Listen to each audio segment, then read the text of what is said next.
and welcome everyone. My name is Jana Etienne. I am the creator and host of this series. After 26 years in public accounting practicing as a CPA, today I'm a consultant, trainer, and speaker. My work is centered on something I call fearless inclusion, which I define as the freedom to be yourself and the ability to create space for others to do the same. I develop trainings and workshops focused on the core skills necessary for driving organizational change, starting from within.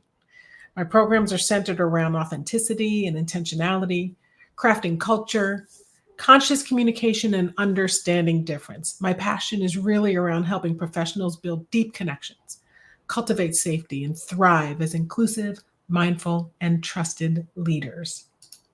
Joining me today is Riikka Salonen. She's Managing Director of Health Equity at BCT Partners.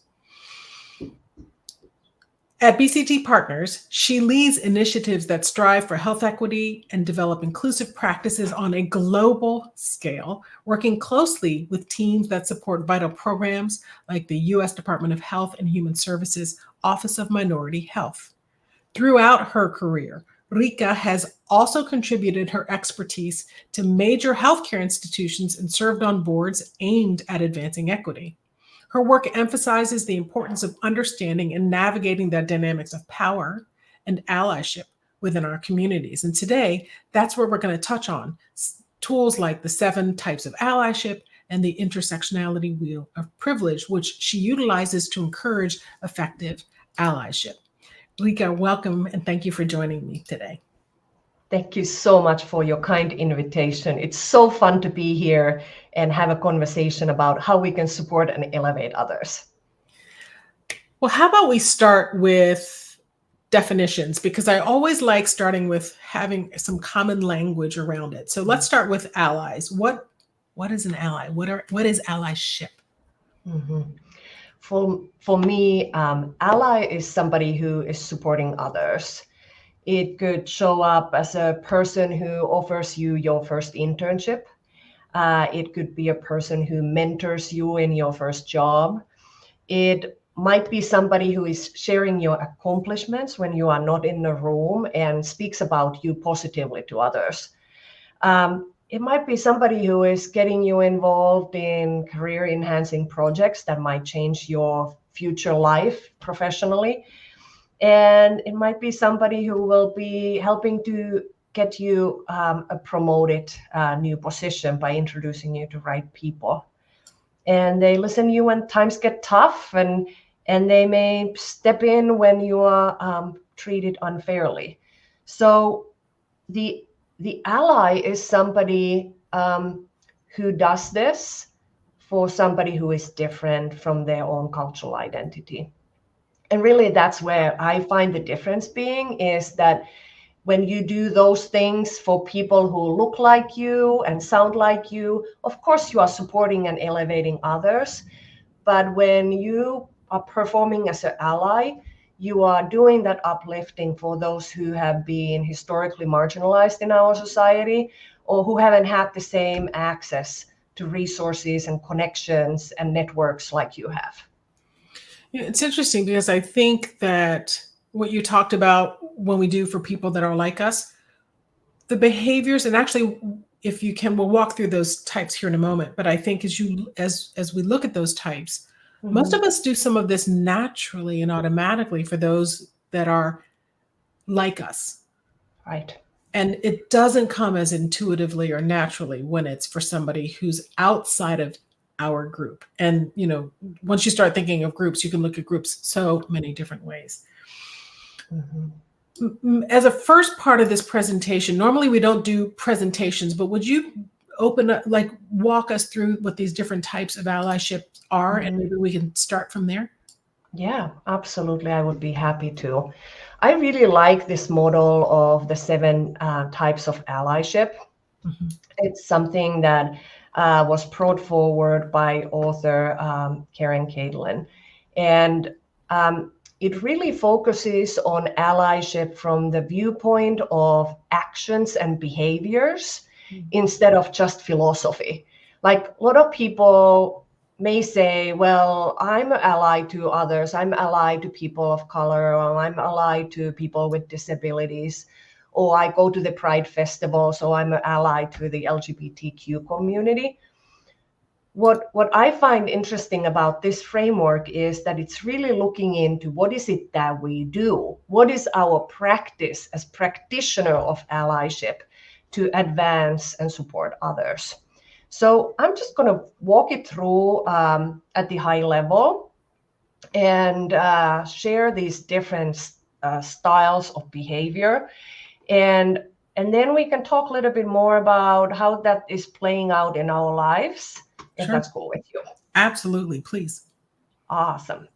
So we'll start from the sponsor. So the sponsor is somebody who is a vocal ally for folks who are underrepresented in the work community. And they go above and beyond in lifting those individuals, lifting their credibility and reputation, talking about them positively in the rooms where they are not, where that person is not. And they do things that is helping this person to have more opportunities to contribute. Maybe it's stretch assignments, maybe it's learning opportunities, visibility in the eyes of the executives. They help that person to be uplifted in the workplace. A champion would be somebody who does this outside the walls of the workplace. So they might take, let's say, a conference context. They may invite somebody to co-present with them, somebody who is a person of color or a person with a disability or LGBTQ person who hasn't had those opportunities to present in national conferences. And they know that their power and privilege is going to get them as a couple into this conference to present, right?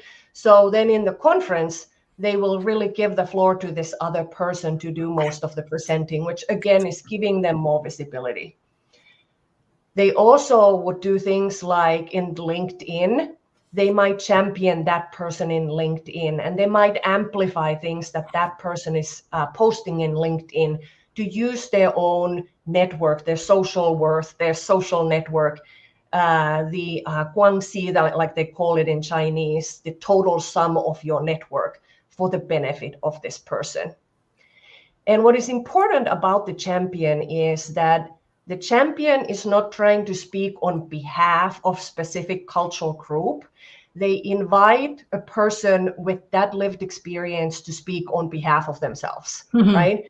Not that any one of us represents the whole cultural group or ever can, but I wouldn't try to speak on behalf of the African American Black community. I would elevate somebody else to have a keynote opportunity to speak about it, and just use my social capital for getting that person in front of that speaking opportunity and that audience. So then advocates. So the advocates are somebody who are helping person to get access to really exclusive circles. So that could be like invitation only think tanks, or it could be like a members only community group or club where you cannot even get in if you don't have a $25,000 membership. It could be an opportunity to be considered for philanthropic effort. And oftentimes these philanthropic arrangements, grants and such, have a lot of relationship capital that are associated with them. Who is going to get a conversation with the philanthropic organization to be considered, for instance, for a grant?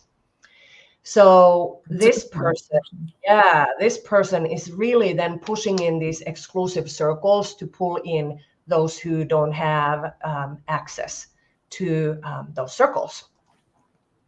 Then we have an amplifier. This would be somebody who in any given day in a meeting will step in when they notice that somebody's idea is almost stolen. So let's say somebody's saying something in the meeting, and then the others don't really comment it or recognize that idea. But then oftentimes a European American male in higher privilege and power position says the same thing, and now it's considered as a great idea. So the amplifier would say, well, I really like that idea and I really appreciate it. Paula bringing that idea earlier in the meeting, and thanks, Peter, for amplifying it, right? So really drawing attention of whose idea was it to begin with. And this could also happen as an amplifier in getting visibility to writers, a feature story in the company-wide newsletter, or being the employee spotlight for employee-oriented event. So they elevate the persons in everyday meetings and communications. The scholar would be somebody who, instead of asking the few people of color in their network about something that is relevant to that community, they will take their own time to research it online, read books, watch YouTube videos, to really get into that scholarly mode about the issue. And they don't use the emotional and intellectual capital of the people of color or people with disabilities to explain to them, what is this thing? Go to a Black person to say, can you please explain Juneteenth to me? Hey, guess what? Google is out there, ask ChatGPT. You can get the answer in pretty fast way that way. So don't trust ChatGPT to get it right. Right. Yeah. Hence, you do reference checks of what you find, but don't call that person at your gym or whatnot place to say, hey, happy Juneteenth. Don't say happy Juneteenth to begin with. But anyway, that's a different topic for a different time. Do your own research. Can I just jump in here real quick? Because I don't want to give the wrong impression. I appreciate what you're saying about don't go and ask. It's not my responsibility to educate you. Okay. Having said that, though, I do think that if I have a relationship with you and there's an opportunity for me to provide some education, or for you to come to me as a safe person to ask a question, that's not what we're talking about here. So I just wanted to clarify that. Yeah. And it's if I would come to you to ask a question, I would do that because we have a relationship. Yes. And it would be a question about your lived experience, not about something that I can find from Google in 5 seconds as an answer. Yeah. If that makes sense, right? Yeah, it does. And so if you're thinking about the Juneteenth example, you can go learn without me, what is Juneteenth? What is the experience? How did we get to that name? What does it stand for? What does it mean? Right. But then you could come to me because of our relationship. And if you were interested in my experiences around Juneteenth, or something other than simple education, right, then that's an appropriate conversation. Yeah. And, during that month, I could say, does your family celebrate Juneteenth? Do you have any festivals in your area? Mm-hmm. Do you have event? So we have a conversation about your experience, not about the universal experience. Right. Yeah. If there is such as a universal experience. But instead of facts, we talk about lived experience. Yeah, very good addition. And I have 2 more.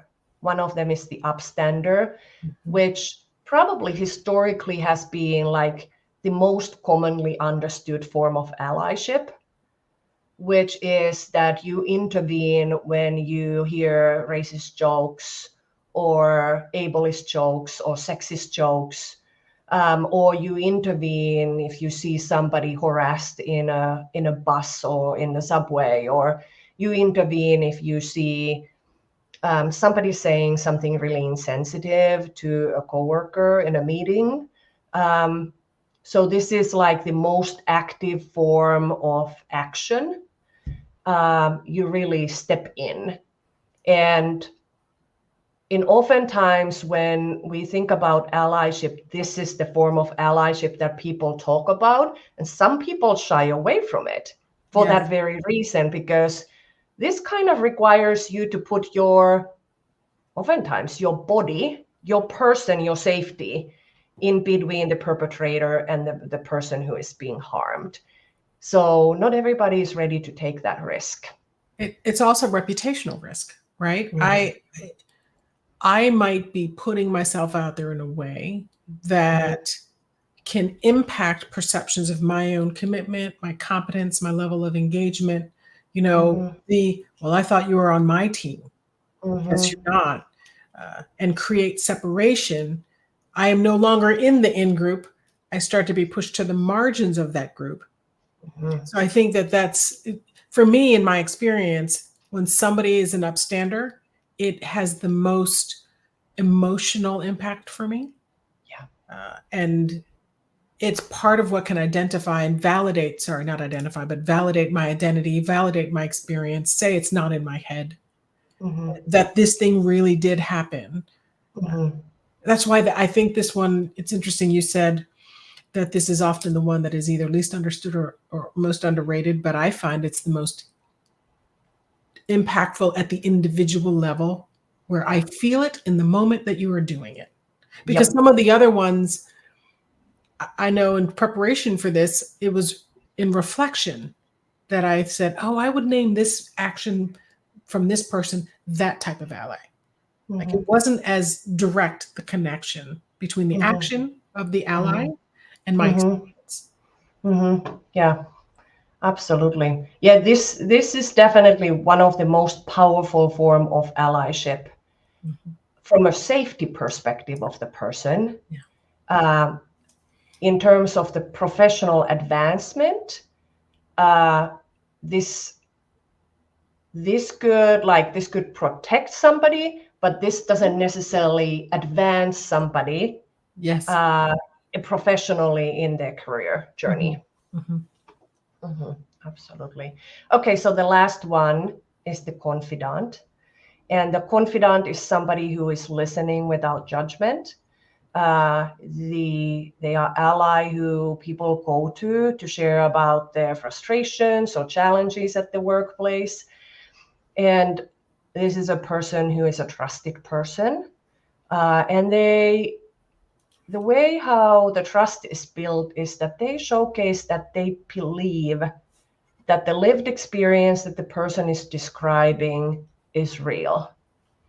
That they don't have their own biases about not ever having that experience, let them influence their thinking that maybe that person is over exaggerating, or that doesn't happen at our workplace, or what are you talking about?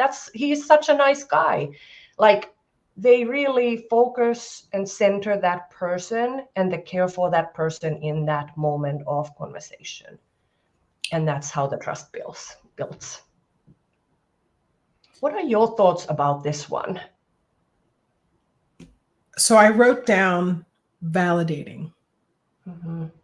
Because I think that, I know for me in my experience, I've not really thought of this as an ally, but I recognize how important having this person is, because sometimes when you're the only, it is nice to go talk with somebody, not to build you back up again. We all need that, but to reassure me and for me to ask questions about that what I'm experiencing is real. And not just that, but help me understand either the ecosystem or the situation or the other person or the dynamic. Are there things I'm not seeing that will help me better understand the situation, which might put me in a better position to navigate, to engage in a way that gives me the agency. So I do think that this one is again, another type of ally that I wouldn't necessarily have thought of as an ally exactly, but understand it in the context of these 7 types. So I want to ask, For some, I know when you talk about the seven types of allyship, it almost sounds like they're all different, but aren't these also different ways to be an ally? And any one of us can be demonstrating any seven of these in different ways and different times. It's not as if I'm going to be the champion. Exactly right. Yeah, these are behaviors. Yes. It's like your toolkit of being an ally practitioner or allyship practitioner. So different situations require different tools. And so I use this as a toolkit for me to be an ally to my peers and my community. And different times require different action. Yeah, absolutely. It's interesting. So tell me, as you were talking, I don't know why, but I was trying to come up with one word. So for me on my list here, for sponsor, I thought awareness. For, I'm going to get sure do I have my list here? For champion, I thought they're talking about why somebody's identity is important. For advocate, they're talking about why somebody's identity is needed in this space. For amplifier, they're talking about how this person's already shared and their experience is relevant to this space, maybe this moment. The scholar is saying why, that they're giving us the why. And then the upstander and the confident are either protecting or validating. So I thought awareness, importance, necessity, actual experience, and validation. Those are the things that our allies are doing. I love what you are saying. I just yesterday, as I was diving into the allyship, reading a little bit more again, I found an article from Forbes. And in that article, there was a study, it's called The State of Allyship. And that state of allyship was looking into how people have experienced allyship in their lives. And in that article, they stated that they found that 92% of people in their study felt that allies had been valuable in their career. 92%. And they said that people who had at least one ally at the workplace were twice as likely to feel a sense of belonging and job satisfaction at the workplace. Twice as likely to feel sense of belonging. And then they talk about also the sense of safety, that individuals, particularly women, African American, Black professionals, LGBTQ professionals, and people with disabilities were 1.5 times more likely to feel safe at the workplace when they had at least one ally.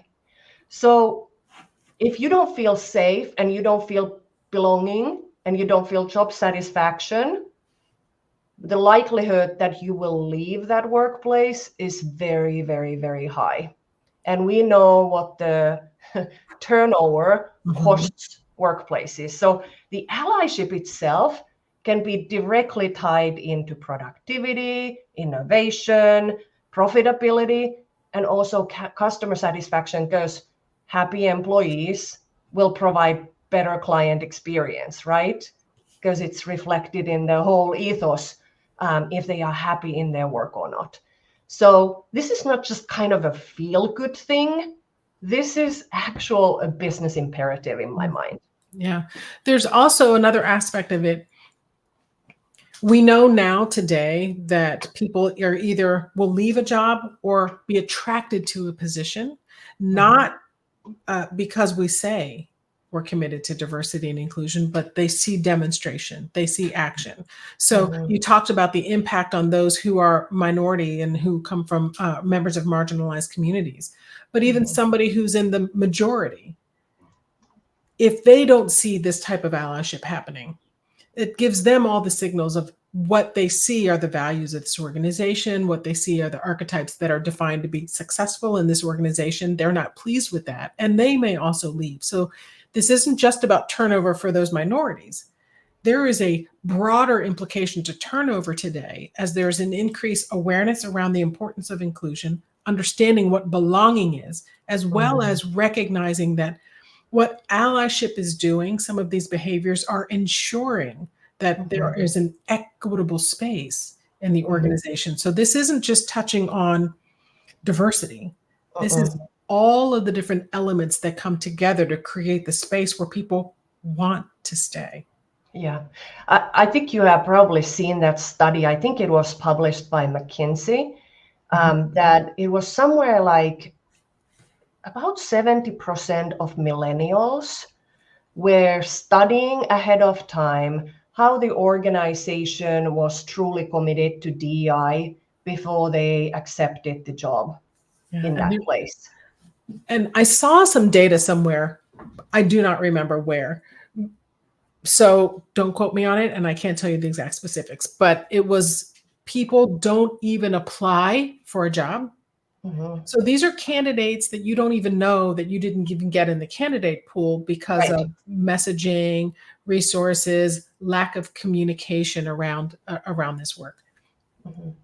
I do want to go back to something that you said, though, if we could. I went back over my own career, and something that you just said really resonated for me. There is one person that comes to mind, and if you're watching, Jim, you know who you are. He was a sponsor, a champion, an advocate, an amplifier, and he made all of those things, who created all of those spaces for me that you just described. So he saw something in me that I didn't necessarily see, and really helped me, I guess, also confidant, help validate that. He recommended me for certain types of positions. He amplified my voice. And one of the things that he did, that I think the very first time he did it, there was this internal sense of pride, which then gave me confidence. We were in a meeting, and I had talked to him before the meeting, shared some of these ideas that I had. I'm not always good about self-compassion. So perhaps I didn't think my idea was particularly good. So I share it with him. I trust him, but I would never tell the group. So what does Jim do? Jim actually shared, there's this wonderful idea. Actually, Jana was the one who shared this idea. And then he goes on to share the idea that I would never have shared. And that, to me, that's an example of amplification, but that's also part of that championship. Those are the behaviors you're talking about. I do attribute some of my success, and probably more than, not a little bit, to what Jim has done for me as a mentor, and all of these things, because that is the power of allyship. He didn't just do one of these things. He did a combination of these things in different ways at different times over, I'd say, a 10-year span where we were working together. I have similar kind of person in my life, and that's Dr. Randall Pinkett.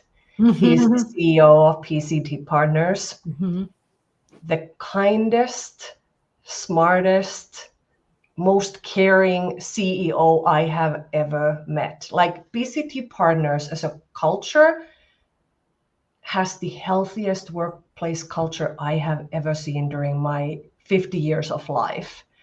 And when Dr. Pinkett, or Randall, I'll call him Randall here, like the way how he elevates others, he calls them the micro affirmations, which he does everywhere to everybody. He's just like so generous with his kindness. It's really amazing how it's shaping the culture. And, when we were having a performance appraisal a couple of months ago, he says, well, Rika, you should go and do like more webinars. Like, you should go and get yourself out there. And I said, well, I rather elevate somebody with a lived experience.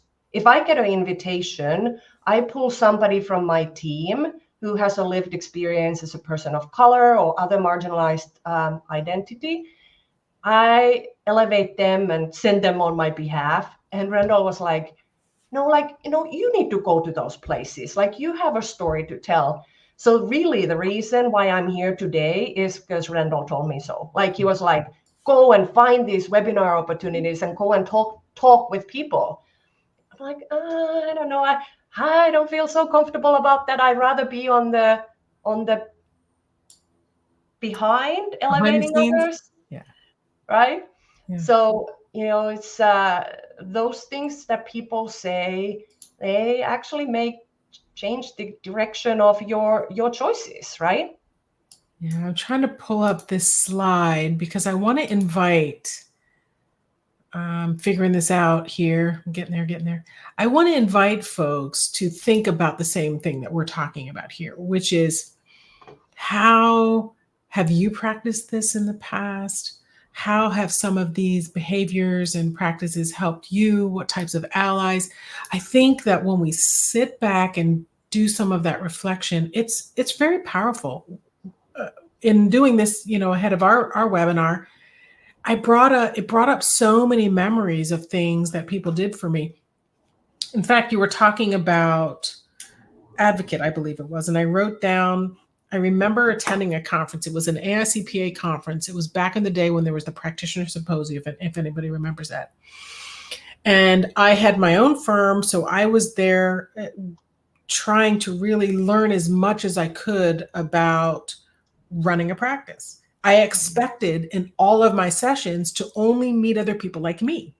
Mm-hmm. And I remember I met this gentleman, and he had with him this woman who might have been with the firm 2 years. She hadn't even passed the CPA exam yet. And he brought her into these sessions. And I thought this was just to give her experience. But he said, no, this is also because I want to introduce her to people in the profession. I want other people to get to know her. And when you were talking about it earlier, that popped straight into my head. Would that be an example as an advocate? Because that's where it popped up in my mind. Mm-hmm. Advocate or sponsor. Somebody who is, or champion, who is bringing them to these professional circles. Like, I love co-presenting with people. I rather co-present than go alone. And I always try to co-present with somebody who has a lived experience different from me. Yeah. So, when big conferences come up, I'm like calling around, like, hey, do you want to talk about this or that?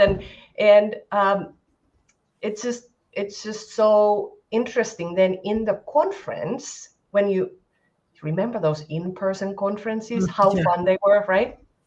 And you go around, and if that's a conference that you have gone for 5, 6, 7 times, you know a lot of people. Yeah. So what I love doing in those conferences is that person is traveling with me, and then I'm introducing them to all of the different key people and gatekeepers and the authors and people who have different opportunities available for that person. Mm-hmm. So it's like being that kind of a matchmaker. Yeah, let's call it matchmaker, professional matchmaker for different opportunities. Professional matchmaker, yes. Yes. So before I forget, I'm looking at the time. Let me pop us up here to the slides. I really want to make sure we talk about the intersectionality wheel of privilege, because you're talking about different perspectives and lived experience. And I think that this is important to talk about in terms of what are those different lived experiences, what are those different perspectives, and how does this influence this conversation around allyship? So I'm going to toss it back to you. Can you walk us through this wheel? Absolutely, happy to. And before we go to this, can you give guidance where people can get a big size handout of this? Yes. So the handout is available under.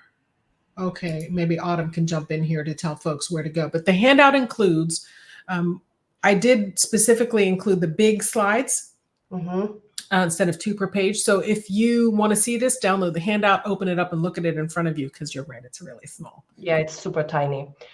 So at the big picture, this intersectionality wheel of privilege, this is a work of Tessa Watkins. So I want to uplift Tessa for creating this. It's based on the work of Sylvia Duckworth, and her work around this wheels of privilege has been around for quite a while. But Tessa created this version that is specifically designed for United States. Now, I love these kind of wheels. They are very fascinating to me, and I have at least 12 versions of this. One of them being Indian wheel of privilege that is integrating caste and putting the religion of being Hindu in the middle instead of Christianity. So it's fascinating to look at the cultural context of these wheels. But let's just dive into it. As you probably cannot read this very well from the slide itself as we present it, I'm just going to walk you through. So at this wheel, you have the inner layer that has the biggest amount of power and privilege in United States. They are the individuals who have who are most highly valued, who are predominantly considered in discussions, people who have more voice. The middle layer, yes, go ahead. So Autumn confirmed for me that this worked, but what I did was I found an image on the website, this same one, and I dropped it in the chat if that might be helpful for people to click on that and then open it up and see it. Okay. All right, awesome. Back to you. Sorry. Awesome. Yeah, perfect. No worries. So then the middle layer is the folks who are not the individuals with most power or not the least power, but they are there in the middle. And sometimes those identities can be erased. Some people may believe that this person can choose if they are in power or if they are marginalized, that there is choice in the matter of how their life is playing out for them. So, for instance, I'm just going to pick up an example here. If somebody is a white presenting African American person, that somehow their life experience would be more like a white person than it is like a black person, just because of their appearance. Or if somebody has is neurodivergent, like for instance, I have ADHD, but I'm able to mask it pretty well. At the age of 50, I'm like first time finding solutions for it, Yes, I relate to that comment. Right? So I can play in the neurotypical ring, but really I struggle a lot behind the scenes. Sorry, go ahead. I was just going to jump into the last wheel, which is the individuals who are experiencing the most amount of discrimination, and then who are the most marginalized, who have the least amount of resources. But you were going to say something. Well, so the next month on this series is a rebroadcast of Pat Dobbs talked about being heard at work. And it got me thinking what you just said. She's talking about the challenge with those who have hearing differences. I would say challenges with hearing loss. And that's an example of, in the middle here, the experience you're talking about. There are people who we don't know are masking disability or different ability. And so we think that they have a certain lived experience, that experience is what's carrying them through how they're presenting, but they might be navigating something very differently in the background. So absolutely. Yeah, I had a coworker like that. I met them when I was onboarding for a job. And it took me quite a while to figure out what was going on, because it felt like that person wasn't responding to me quite like a person with full hearing. So as we were getting to know each other better, she disclosed to me that she was nearly deaf, but she didn't want to disclose it at the workplace because she was afraid that she would not be promoted. So she was reading lips in the Zoom meetings. She was trying to get things in writing. She was trying to use all of the different tools for doing that, but she didn't disclose, for instance, for HR, that she would need a phone that is turning audio to the text. So every day was a struggle for her because she was so worried about disclosing this disability at the workplace. Yeah. So how many amazing people's talents are not fully blooming because they are afraid that they would be treated differently based on their disability or any other aspect of this diversity wheel. Yeah. Thank So, you. absolutely. So is it okay if we go through a couple of these categories? Absolutely. Just so we check on time, I have us having I can't do math, maybe 15 minutes left. We want to make sure we leave some time. I see some really great questions in the Q&A. Yep. So maybe we save a few minutes for that. Otherwise, we go where you want to go. Yeah. I just want to cover some of these themes in this wheel because I think it's so important for us to better understand the complexity of the diversity. Because so oftentimes in the United States, I don't know if this has been your experience, but especially in the current DEI conversation, almost most cases, people only talk about race. Yes. That they eliminate the other elements of the diversity identities out of the conversation, and it just becomes about race. And that is not getting us very far in this conversation because we all have these multiple layers of diversity.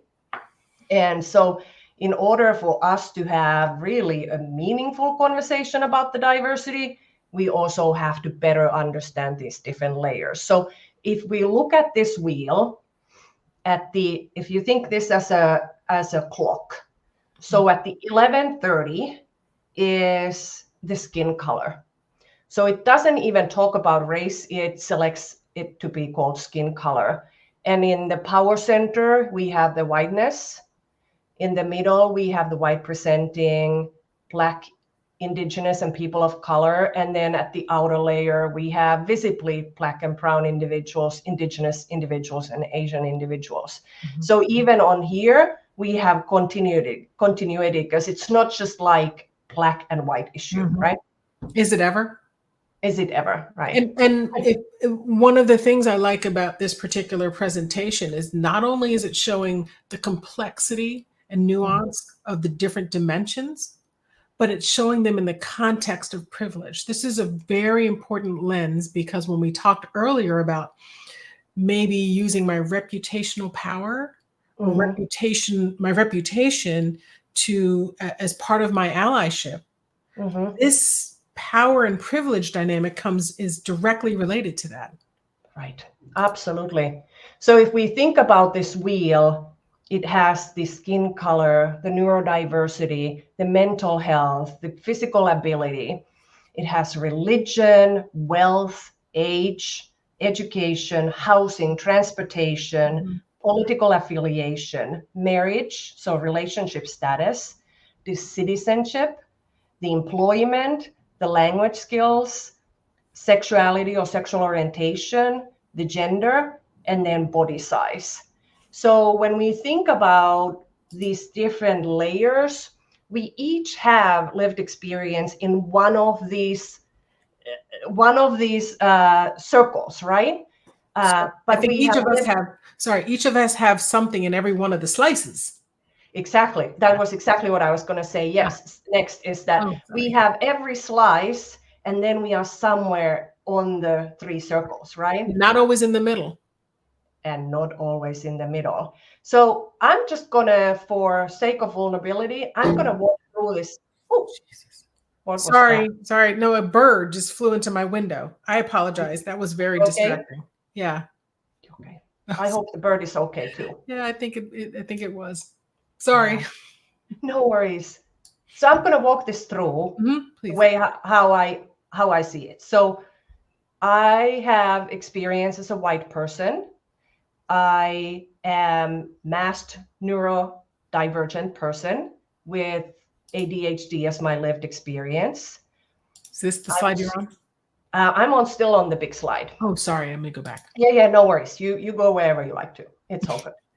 I consider myself as a resilient person because I battle with depression. I am invisibly disabled because I'm battling a really bad case of perimenopause. So all those who are like hating perimenopause right now, come on, sisters, that sucks. But it shall pass eventually. I would say I'm somewhere past middle class, doing okay. I'm adult. I have post-secondary education. I'm a homeowner. I now drive, but I was 39 years of age when I got a driver's license in America. So I was using bicycle and public transportation until then. That's a whole different story. I am in the middle center for voting for one of the two main parties. I am in monogamous relationship, married. I'm now citizen, but I used to have a green card, which meant that if I would get myself into any kind of political trouble, like I go to a demonstration and I get arrested, I can be deported. So it forced me to shut my mouth in many cases. I'm in a salaried executive position. I speak English as my second language, which is sometimes putting me into compromised position. Can I pause you there for just a moment? Yeah. Because it's not just the English, but I think the accents that people have are accents that many people listen to and cue to say what country they're from. And as a result of that, then gets projected on either different levels of intelligence, levels of education, relatability. So I think language and accent are very much tied together, and sometimes in unspoken ways. Oh, absolutely, they are. And people make assumptions about somebody's intelligence because they have an accent or their capability or their potential. Right. And so it's interesting. We could have a whole webinar about the perceptions about accents, but oftentimes when I say to people that I have been in America for 25 years and they say, and you still have an accent, that just makes me to see red. Because, first of all, you cannot just remove accent, one. Not easily, yeah. But accent really is a sign that you speak more than one language fluently. So anyway, that's a whole different conversation. On the flip side, I will share that my husband's first language is French. But he has no detectable accent. And it cost him a lot to get to that point. And so there's this romantic idea, especially in the United States, around the French accent. A British accent, we see more positively. People are actually seen as smarter, which is really interesting. Oh, you're right. Sorry. Digression, whole different discussion. Moving back to the wheel. We are now. I love that. And I love where you are going with it. Let's have a whole webinar about that and get some of our expert friends to talk about it. Last couple of things. So when we look at sexual orientation, so I can mask as heterosexual person, but I'm really bisexual person. So that puts me in the middle of the middle circle. I am a cisgender female, which puts me in the middle layer. And then finally, I'm somewhere on the journey of becoming athletic, but it has been a lifetime journey of like yo-yo of weight loss and weight gain, weight loss and weight gain. But so when you think about this framework, really when you are advocating for somebody, it depends on which viewpoint you have most power to advocate from.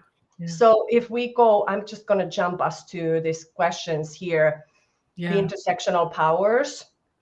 So I would invite, do you mind going back to the slide? Sure. Yeah, no worries. So I'm inviting you all to think about at home after this session is, first of all, where are you on this circle in these different slices? And which identity or identities provide you the most power to be as an ally? What are the identities that challenge you the most of being as an ally? And what puts you in the position of needing an ally? And I wanted to ask you, as we had a little bit of a conversation around that, what are your feelings about these 3 questions? What provides the most power to be an ally?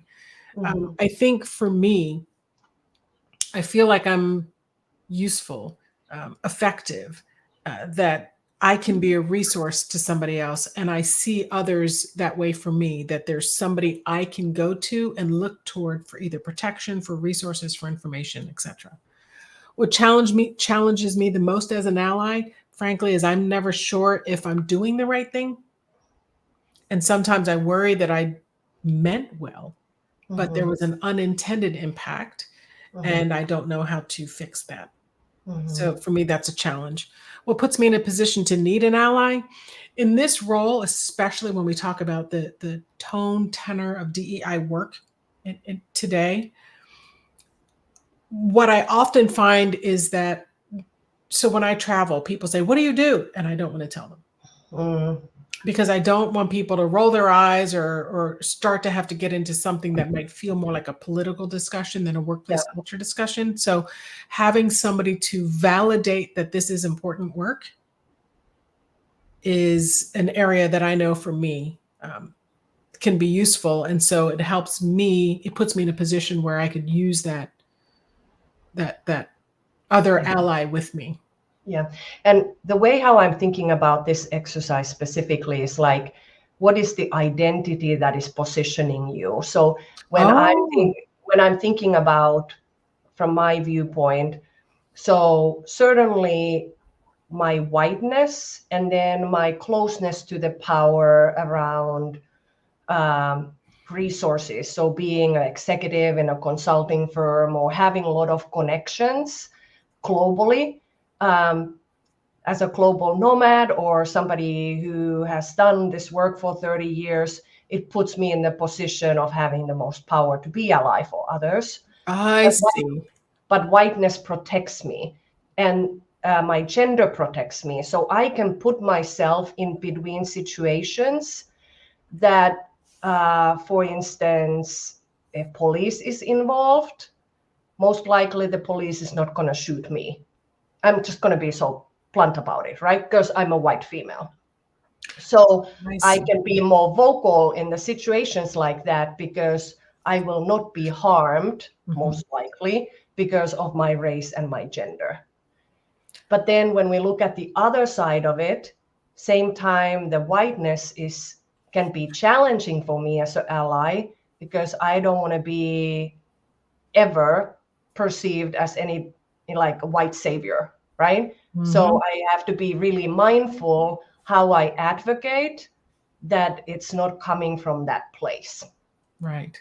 I got it. That's really helpful. Thank you for clarifying that. I heard that the exact backwards. Listen, I want to make sure we have an opportunity to answer some questions. We have 5 minutes left to the top of the hour, and we need to give a minute or 3 back to wrap us out. Michelle says, love the wheel. Love the wheel. Needs to get out to more people. Somebody, can you drop in the Q&A? Did everybody see that link I shared? Let's see. Do I need to contact or find a mentor, sponsor, ally mentor to end discrimination? I'm not sure I understand that question. Can you make a comment, or maybe at the end? Oh, maybe you are asking a different one. Yeah, do I need to contact or find a mentor, sponsor to end discrimination issue? Oh, so I think I saw John talking about this earlier about the federal job application and the issue around applying for a job through federal government. And he said that he had filed 6 times and has not been selected. And so, in those kind of situations, what could be helpful is to have an ally who has insight to a federal agency job selection, lived experience with that, or has decision-making power around that, not specifically about John's application, but knows what they are looking at the application and could help John to maybe rewrite his resume and rewrite his application, or if it has essays associated with it, consider those differently. And that has been something I have done for probably close to 500 people, maybe close to 1,000 people. Like, I read people's resumes a lot and help them to really elevate their story.